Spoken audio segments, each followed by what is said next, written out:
Il est midi, bonjour à tous. Tout de suite, votre journal qu'on entame avec les titres de l'actualité. La foire de la production nationale, un rendez-vous qui illustre la montée en puissance du savoir-faire national et l'efficacité des réformes engagées par le président de la République. L'ambition est claire, renforcer l'économie du pays et briller à l'international.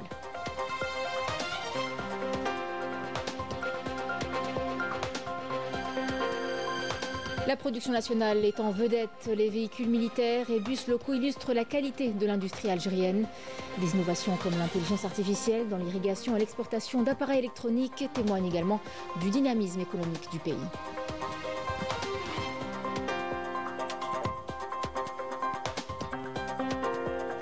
Espionnage et corruption au Maroc. Un journal espagnol révèle des vols de données militaires soutenus par des acteurs français, ajoutant une nouvelle ombre sur le Marzen. Une énième fois que de telles accusations émergent contre ce régime.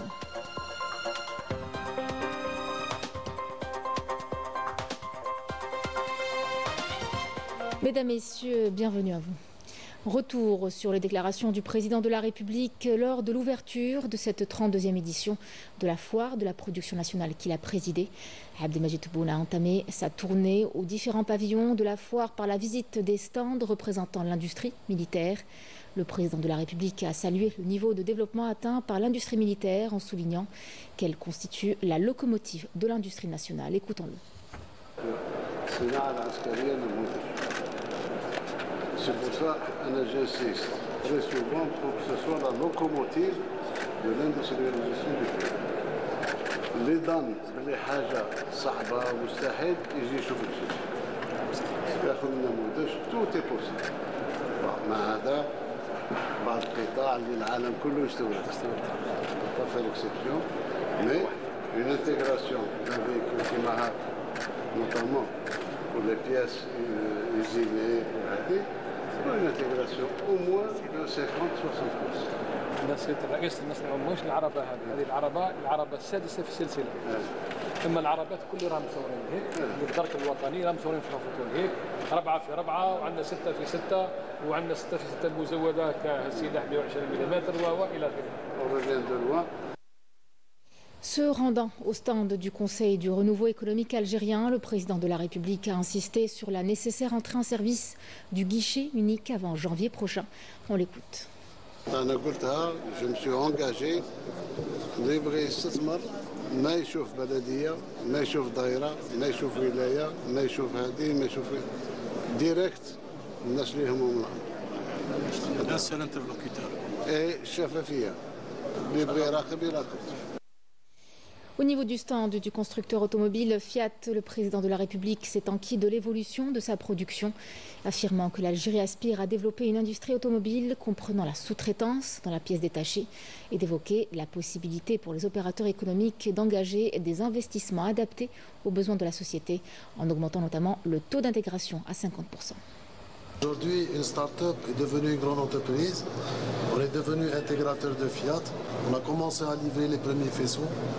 ما عملت انا اللي قلت لك ان شاء الله غادي نديروه رانا درناه راهو خدام والمعمل الثاني ان شاء الله راه في الطريق ان شاء الله ونشكروك. هذه الالجيري اللي نحبوها الجزائر لان نحاولوا يعني نبذلوا كل المجهودات باش نوصلوا لهذه الجزائر المنتصره كما نقولوا. Il faut oser et il faut respecter le partenaire. تسمع la qualité c'est la qualité. سبقونا في لاكاديتي احنا نتبعها. ماتنون فيما يخصك انت اذا كان توسيعه تحتاج حاجه اخرى ولا يا اوكان بروبليم وزير الصناعه راه يسمع ان شاء الله ان شاء الله on vous prendra en charge. Au niveau du stand de l'entreprise C'est Bon, le président de la République s'est dit fier du succès et de l'engouement qu'a connu la pâte à tartiner El Morjan à l'échelle mondiale. On écoute le président de la République. C'est vrai qu'il y a beaucoup de produits algériens, des rouages في الخارج, ولكن ce produit-là, c'est l'Algérie qui gagne, c'est l'Algérie qui avance. On est fiers de vous pour la simple raison que في هذه la foire هذه en 2017-2018 on produisait même pas la mayonnaise. يستورد الكاتشب، المايونيز، يستورد البطاطا، كل شيء يستورد. اليوم الانتاج تاعنا وصل للعالميه. Je remercie ceux qui produisent la mayonnaise. Elle est d'excellente qualité, elle est très exportée. Le marjan, c'est un produit. Il a fallu le contentieux باش الناس تعرفوا. صباح معروف. الحمد لله. Continuez. Concernant la production pharmaceutique, le président de la République a souligné l'importance pour l'entreprise Saïdal de retrouver son rôle en assurant la production d'une plus grande part de médicaments sans impacter le secteur privé, insistant sur la nécessité pour les médecins de prescrire les médicaments disponibles sur le marché. On écoute. Son médicament. Son médicament هذوك كاين 25 ميديكامون تاع مخابر عالميه يصنعوهم عندنا في قسنطينه. خطوه كبيره هذه. خطوه كبيره يفوك لي زالجيريان لو ساش وين كنا وين رانا اليوم الحمد لله. صيدان كانت تنتج حتى 35% تاع الحاجيه تاع البلاد.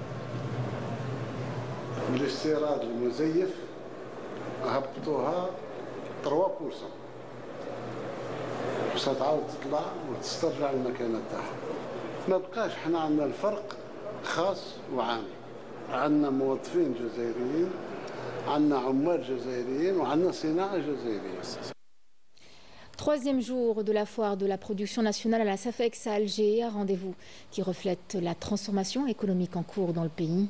Avec plus de 600 entreprises exposantes, cette 32e édition met en avant l'efficacité des réformes engagées par le président de la République, un secteur en pleine expansion qui va renforcer la souveraineté économique et conquérir de nouveaux marchés internationaux. Yemina Saïdi.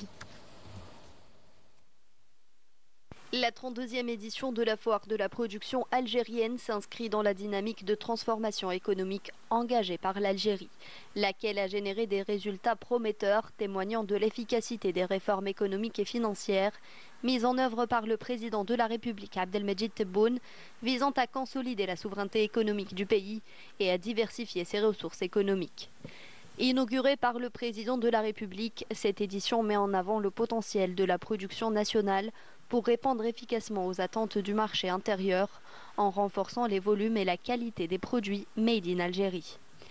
L'économie nationale repose désormais sur des projets d'investissement structurants portés sur une vision ambitieuse.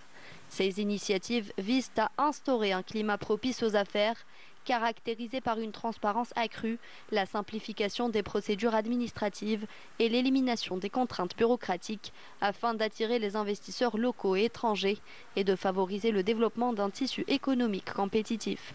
La production nationale, qui contribue aujourd'hui de manière croissante au produit intérieur brut de notre pays, connaît une expansion significative du nombre d'entreprises actives dans divers secteurs de production et de services. Entre 2020 et 2024, 1 655 656 entreprises ont été inscrites au registre du commerce jusqu'au 30 novembre dernier, enregistrant un taux de croissance de 6%. Par ailleurs, 186 725 opérateurs économiques ont été recensés, dont 1800 exportateurs permanents. Parmi les 9 063 projets d'investissement enregistrés auprès de l'Agence nationale de promotion de l'investissement, 7 046 projets concernent le domaine de la production. La 32e édition de la foire de la production algérienne se distingue par une production record de plus de 600 entreprises économiques actives dans divers secteurs productifs, dont 84 entreprises qui exportent. Conformément à la stratégie tracée par les plus hautes autorités du pays, le processus de consolidation de l'économie nationale se poursuit dans le but de réaliser des avancées significatives qui permettront à l'Algérie de se positionner sur les marchés internationaux avec des produits de qualité. Les véhicules conçus par l'industrie militaire attirent particulièrement l'attention des visiteurs, appréciés pour leur robustesse et leur qualité reconnue. À la foire de la production nationale, ces modèles ainsi que les bus fabriqués localement incarnent le savoir-faire algérien. Ils sont non seulement une vitrine de l'économie nationale, mais également une source de fierté pour les citoyens. Fatiha Bouharab et Badé Amarni. À la foire de la production nationale, de nouveaux modèles de véhicules sont exposés par l'entreprise de développement des industries automobiles relevant de la direction des industries militaires. Ce stand réservé aux véhicules de la marque Mercedes-Benz attire de nombreux visiteurs qui ont affiché leur satisfaction quant à la conception moderne et la qualité des produits. Nous avons eu beaucoup d'explications sur les camions fabriqués. Je suis fier de la production algérienne. J'apprécie beaucoup les véhicules produits localement. Je suis investisseur dans le domaine du tourisme. Je suis ici pour découvrir les bus fabriqués localement. Je pense en acheter pour le transport de nos employés et le transfert de nos clients de l'aéroport vers l'hôtel ou dans le cadre de nos sorties touristiques.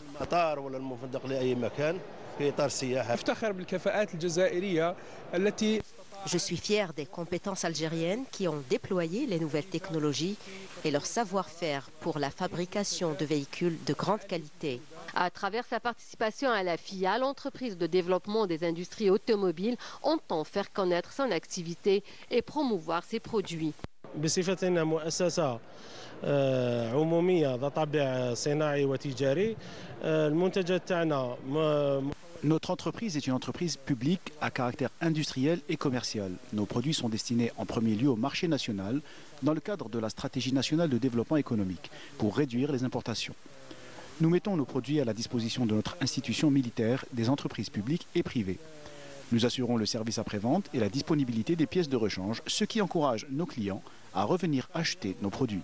اساس لانه الحاجه اللي تخلي المستهلك ولا الزبون تاعنا يعاود يشري منتجات تاعنا هو الخدمات ما بعد البيع. Les industries militaires, un exemple de réussite à suivre vu la qualité des produits mis sur le marché. Place à d'autres innovations nationales mises en avant à cette foire de la production nationale. L'intégration de technologies avancées comme l'intelligence artificielle dans l'irrigation, le développement des appareils électroniques pour l'exportation ou encore la diversité des produits made in Algérie témoignent eux aussi du dynamisme de l'économie du pays. Un rendez-vous qui reflète l'essor et les ambitions de la production locale. Rina Lohari. L'intégration de la recherche scientifique et de l'intelligence artificielle dans le processus d'irrigation des régions arides en Algérie représente une avancée majeure dans le secteur agricole. Cette initiative novatrice, aux résultats probants, a été mise en lumière lors du Salon de la production nationale. Nous utilisons une méthode à base d'intelligence artificielle pour gérer à distance la quantité d'eau nécessaire à l'irrigation en fonction des spécificités du sol et de la plante. L'industrie des appareils électroniques connaît une croissance soutenue grâce notamment au développement continu en matière de qualité et d'innovation, s'adaptant aux évolutions des produits. Nous avons lancé la production de réfrigérateurs 100% algériens. Ce produit est destiné à la fois au marché local et à l'exportation vers des marchés internationaux. La production nationale algérienne suscite un fort engouement auprès des citoyens, avides de découvrir les produits made in Algeria. Nous espérons voir développer davantage la production nationale. Nous sommes ravis de découvrir une si large variété de produits algériens de qualité exposés lors de cet événement. Nous avons eu l'opportunité de découvrir une large gamme de produits made in Algeria.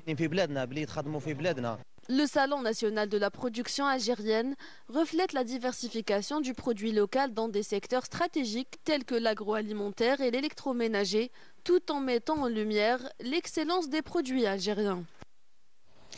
Le ministre de l'Enseignement supérieur et de la Recherche scientifique, Kamel Beddari, a remis hier une lettre du président de la République, Abdelmadjid Tebboune, au président de la République fédérale de Somalie, Hassan Sheikh Mohamed, qui s'est félicité des relations d'amitié et de solidarité unissant les peuples algériens et somaliens et a exprimé sa grande estime pour la position prestigieuse qu'occupe l'Algérie à l'échelle continentale.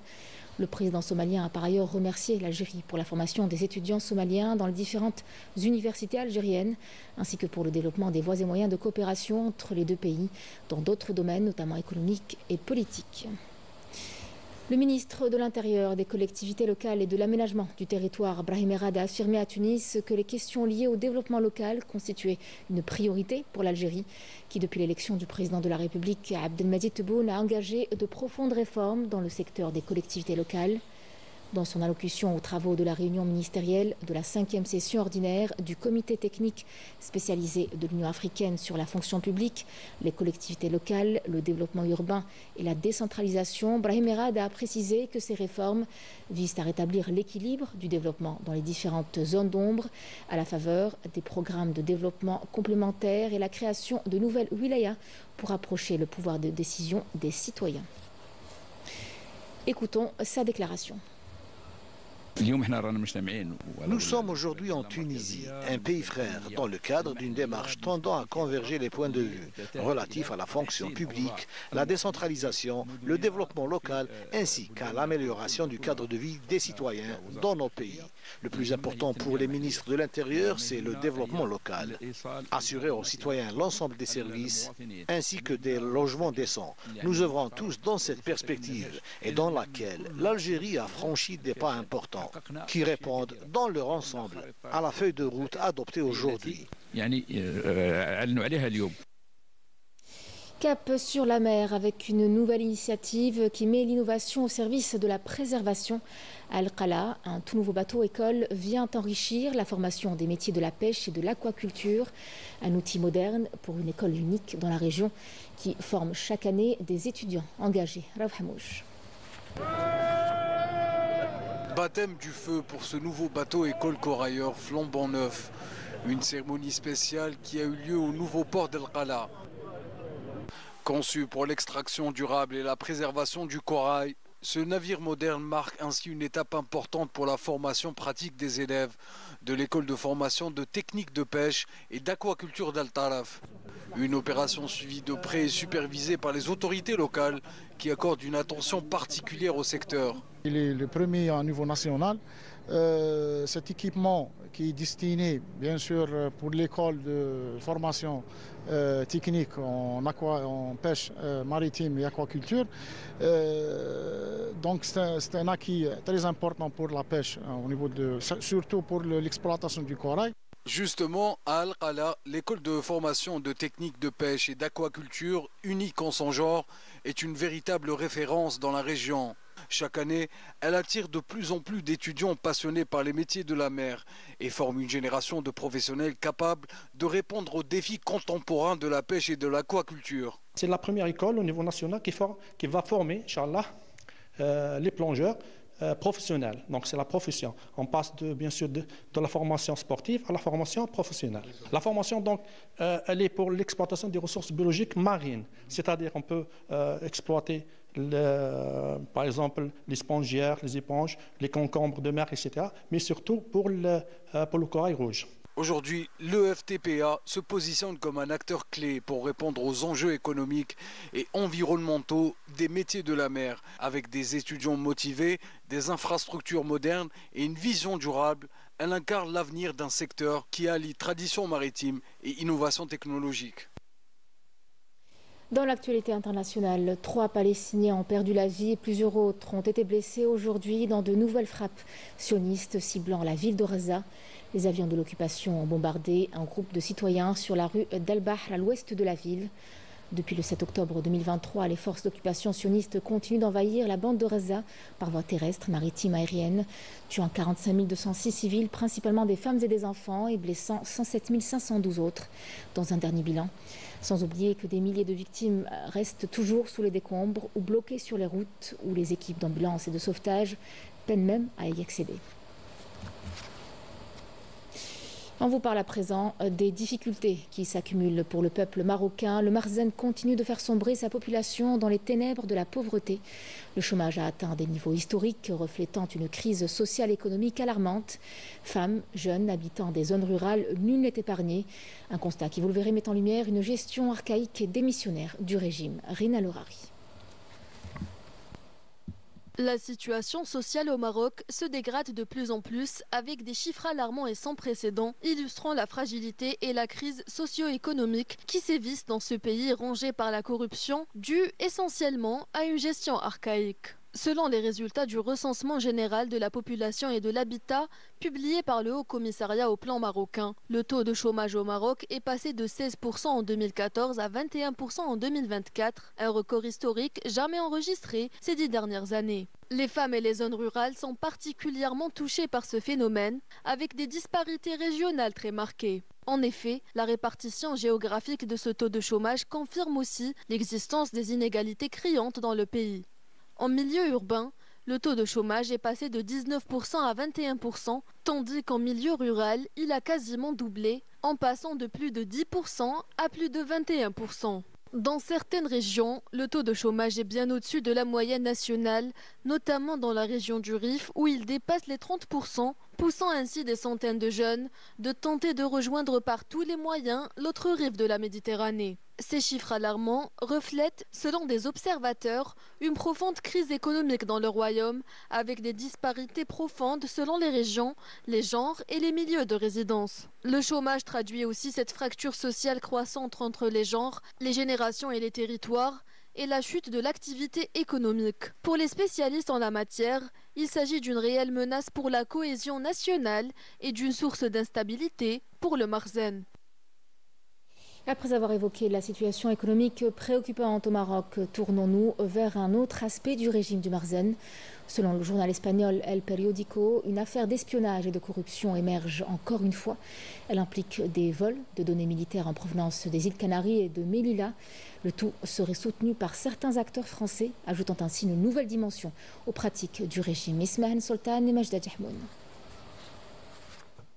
Les pratiques d'espionnage et de corruption semblent être l'apanage du Marzenne et de ses alliés qui continuent d'œuvrer dans l'ombre au mépris des principes internationaux. En effet, un autre scandale secoue les îles Canaries et Melilla impliquant la France. Le journal espagnol El Periódico a levé le voile sur cette affaire. 4 espions opérant pour les services de renseignement marocains sous la direction de Yassine Mansouri sont accusés d'avoir divulgué des informations stratégiques et des données militaires sensibles liées à 2 soldats espagnols. Mansouri, connu pour avoir tissé les relations entre le Marzenne et les lobbies sionistes, est également cité dans le scandale impliquant des députés européens corrompus. Cette opération illégale, manigancée en convenance avec les services de renseignement français, aurait bénéficié d'un soutien logistique et informationnel. Selon le journal espagnol, l'affaire a provoqué un séisme politique au sein des services de renseignement espagnols et suscité l'indignation de l'opinion publique européenne. Cet énième épisode révèle une stratégie bien rodée du Marzenne qui multiplie scandales et intrigues en détournant l'argent public pour financer des opérations d'espionnage, déstabiliser des États et alimenter la discorde au service de ses ambitions expansionnistes en violant les principes internationaux et les bases fondamentales de la diplomatie internationale.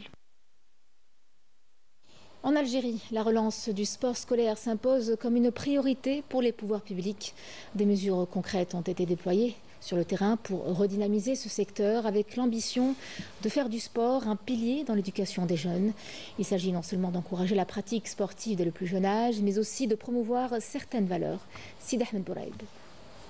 De tout temps, le sport scolaire a offert à l'élite sportive nationale des athlètes de haut niveau et qui s'illustreront à l'échelle mondiale et olympique, à l'instar de Nourdine Morsli et Hassiba Boulmarqa. Après avoir été délaissé et connu des années de déclin, le sport scolaire est revenu au centre des préoccupations.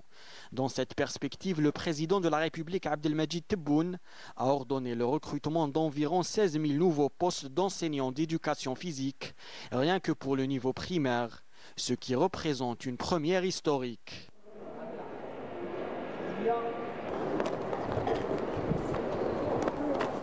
Au niveau primaire, les enfants de première et de deuxième année pratiquent l'éducation physique 2 fois par semaine, histoire de leur faire aimer le sport et leur inculquer de la discipline, de la confiance en soi et l'esprit de groupe dès leur plus jeune âge.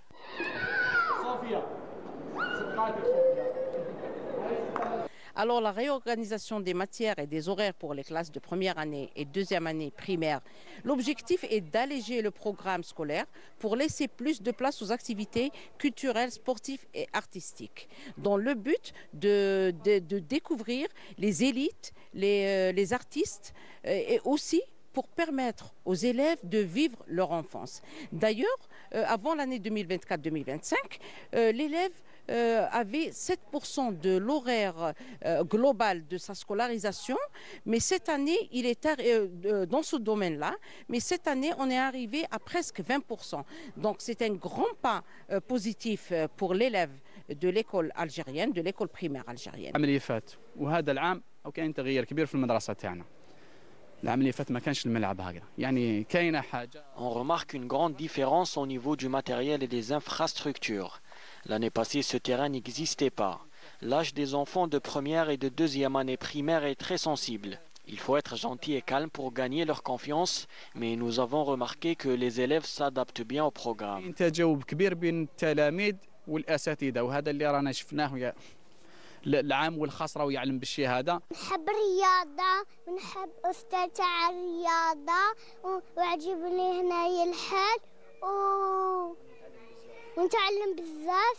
أنا نحب الرياضة نديرها في المسجد وأنا ندير مع الأستاذ نحبه بزاف. La volonté de relancer le sport scolaire se traduit également à travers le lancement du championnat national scolaire des sports collectifs dont le coup d'envoi sera donné le 7 janvier prochain. Nous remercions Monsieur le Président pour cette réhabilitation du sport scolaire parce que, comme on le sait, le sport scolaire c'est le noyau pour découverte des talents. Au niveau du lycée ou bien on بدأت إن شاء الله بالك يروحوا دي كلوب. Au niveau de la préparation بدينا معهم في التريمستر هذايا on a bien préparé dans les séances تاعهم. Bon بدينا بلا préparation physique globale. ومن بعد بدينا نديكوفريو في لي طالون تاعهم au niveau de la spécialité hand. ومن بعد سيليكسيونينا toute une équipe كيما راك تشوف هنايا. À travers la relance de ce secteur, l'Algérie espère dénicher les futurs champions qui représenteront dignement le pays dans les plus grandes manifestations sportives.